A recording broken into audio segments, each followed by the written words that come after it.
σαν γυαλί, έτσι ακριβώς όπως μου το κάνες κι εσύ.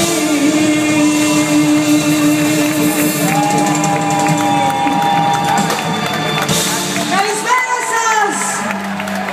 Καλώς ήρθατε κοντά μας στο μουσικόνιό μας, είστε καλά?